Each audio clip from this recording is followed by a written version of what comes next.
Would you ever think of sort of standing for a political office, for example? I mean, could you imagine? Well, yes, I could actually, quite easily. I've got such a checkered past. Have people asked you to even? There's a couple of people have said, would you like to have a think about it? I think I would. I'm quite emotional. Do you know what I mean? I'm not sure I think you want someone slightly. My brother, one brother up from me, Robin, he'd make a great politician. He's much colder than I am in his calculations. I'm an emotional person. I'm not sure. Do you want emotion to run a country? It depends what, I mean, emotional, you don't fly I'm off passionate. the handle. Yeah, but you don't fly off the handle. No, I don't do that. There's no point. But I'm very passionate. I'm a big nationalist. I love this country. So do I. And I'm hugely proud of it. And, I'm so embarrassed about what some people want to do to it. Yes. That, I don't know, maybe I'll be compelled. I certainly feel compelled to continue to speak out and take the argument back to those that wish to tear it all down. On that front, if you think of the people who are in charge at the moment, would you say that their defence of the country that you love and I love has been weak? I mean, during the whole statue thing, it was President Macron, gave the best response, I think. He said that for better or ill, for good or bad, these are the deeds of our history, they're not changing. Right. Whereas here it was more mealy-mouthed, wasn't it? Well, it was also timing, wasn't it, with the Black Lives Matter. It was very soon after the George Floyd murder and killing. I'm very disappointed. I bought a house a while ago, and it had a 5-acre meadow, and the couple I bought it on have lived there since their wedding day 60 odd years before, and all she said to me, and she begged me, she said, please will you be the custodian of this land, because it came with this meadow, please, please, please, please, will you do that? Promise me. And I had to swear to her, and she was very emotional, and she cried. And I feel exactly the same about statues. It's not our history to rewrite. It's not with our great superiority. Otherwise, in 50 years, they're going to tear down statues of anyone who was eating meat, I imagine. You know what I mean? So it's our absolute duty to very strongly protect these monuments, for good and for ill. And again, it's this very patronising media approach to the individual, which is that they think people are stupid. People can go, yes, he was a slave owner, and yes, he also contributed to Bristol. And should we wish to take the statue down, let's have a democratic process to remove that statue.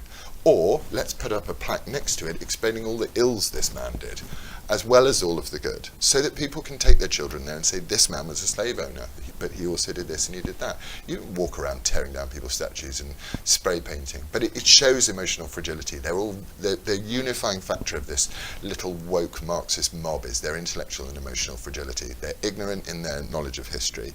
They only deal with revisionist history, and they are so fragile when you try and present them with an alternative argument which is reasonable. They're the enemies of reason, because they're the enemies of Judeo-Christian values and the enemies of everything that holds this country upright and has done through wars. Both. It's appalling. I would have been very firm if it had been me. You're quite a religious man, aren't you?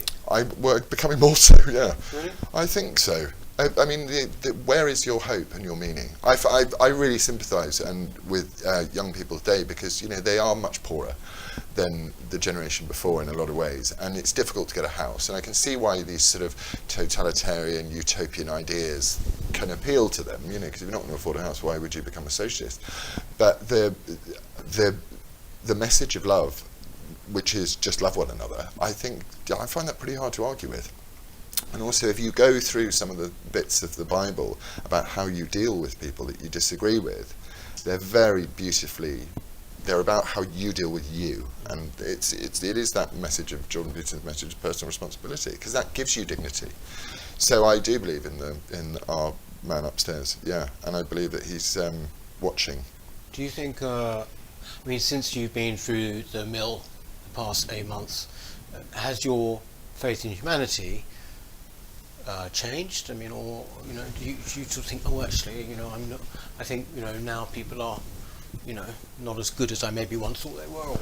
I've been through a couple of situations in my life that have shown me that there are some people who aren't very good, but I am hugely supportive of and hopeful and in humanity as a whole. But humanity can also be led in different directions.